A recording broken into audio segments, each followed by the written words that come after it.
Muy buenas, ¿cómo están? Bueno, les traigo el resumen ahora de un cuento de esta compilación de ficciones de Jorge Luis Borges llamado La secta del Fénix. Va a ser el cuento que vamos a estar resumiendo.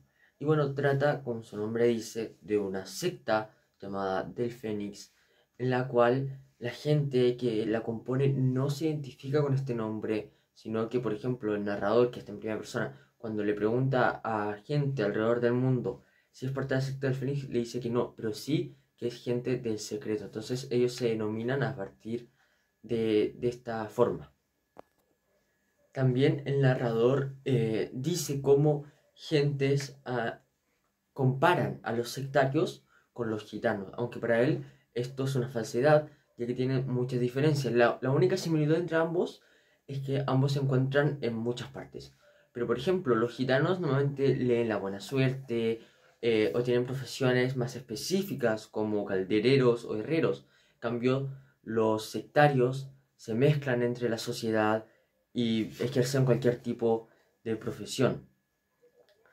También otra diferencia entre ambos es los gitanos por su parte hablan un idioma específico, en cambio los sectarios no. También los gitanos motivan, por ejemplo, a los poetas. En muchos poemas se habla de los gitanos. En cambio los sectarios son personas cualquiera en nuestra sociedad que uno no sabe que son eso.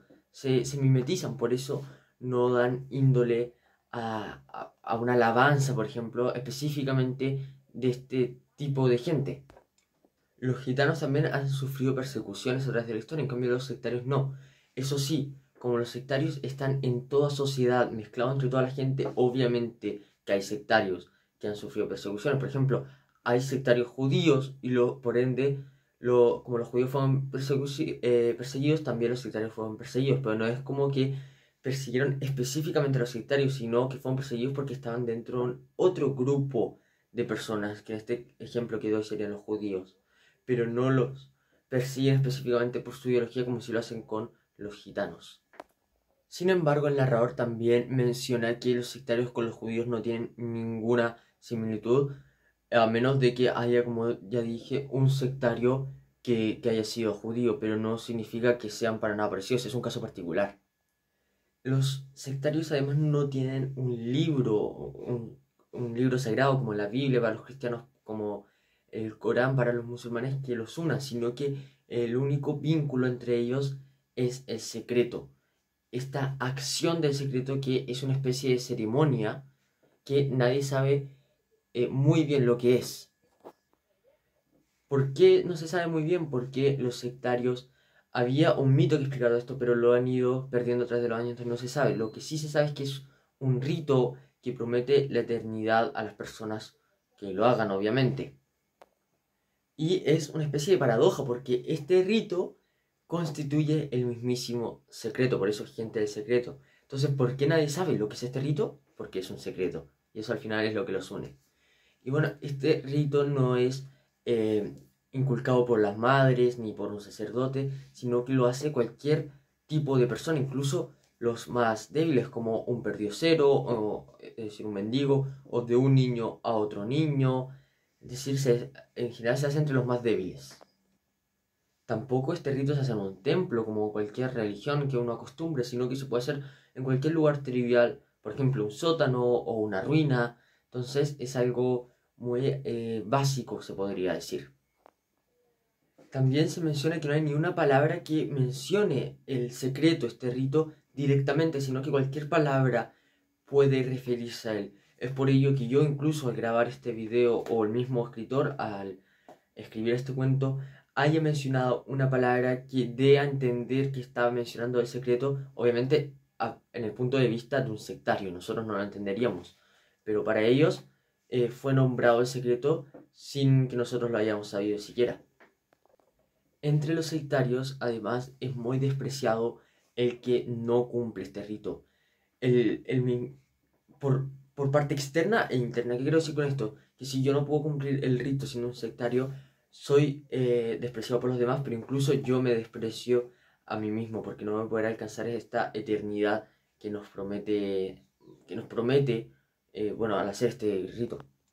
Por el contrario, es muy admirable la persona que por propia voluntad no quiere hacer el rito y prefiere llegar a otro método a esta eternidad, por ejemplo, mediante el engatusar o persuadir al propio Dios, es decir, tener un contacto directo con el Dios y de esta forma llegar al objetivo de una forma más próxima. Y esto se ve en la siguiente refrán que dice: sepan los 9 firmamentos que el Dios es deleitable como el corcho y el cieno. Es decir, que también hay otros métodos de llegar al objetivo que posee este rito. Sin embargo, es muy natural preguntarse cómo este secreto no se ha ido perdiendo a través de los años, porque incluso las mismas próximas generaciones piensan de sus antepasados, de sus padres, de una forma un poco despectiva del por qué hacían esto, cómo se dejaban creer por estas teorías de que si hacían el secreto iban a alcanzar la eternidad o un placer, etcétera. Aunque sin embargo esa misma generación después lo termina haciendo y así de generación en generación es la manera de que no se haya perdido a través de los años.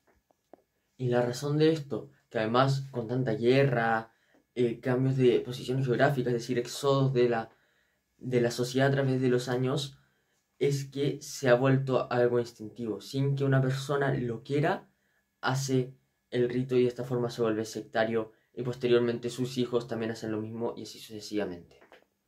Bueno, y ahora interpretando un poco esta obra, bueno, obviamente no por mis palabras, sino por búsquedas que he hecho, lo que quiere decir este secreto en la realidad que en el libro no se menciona es el acto sexual del amor o de la masturbación, el cual el propio Jorge Luis Borges tenía muchos problemas con evitarlo, no era así un poco como adicto a ello, entonces por eso también menciona que es algo que no se sabe quién lo enseña y para algunos, para los menores especialmente, lo ven como algo malo, pero sin embargo después igual lo incorporan y es algo que simplemente como humanos no lo podemos dejar de lado y siempre lo incorporamos en nuestras vidas. Y es por eso también que se dice que al hacer este secreto, este rito, se va a alcanzar un privilegio, una inmortalidad. El privilegio, bueno, porque obviamente es una satisfacción y también la inmortalidad porque da origen a nueva vida, a un hijo. Y es por eso que el sentido de esta frase. Y es por eso también que en un momento del cuento, perdón, se nombra que no hay una palabra específica para nombrar este secreto, este acto sexual, sino que muchas veces está implícito en otras palabras. Esa es la razón. Así que bueno, eso por el análisis y resumen de este cuento, La secta del Fénix de Jorge Luis Borges, uno de los más famosos de él. Y nos vemos en un próximo video. Chao.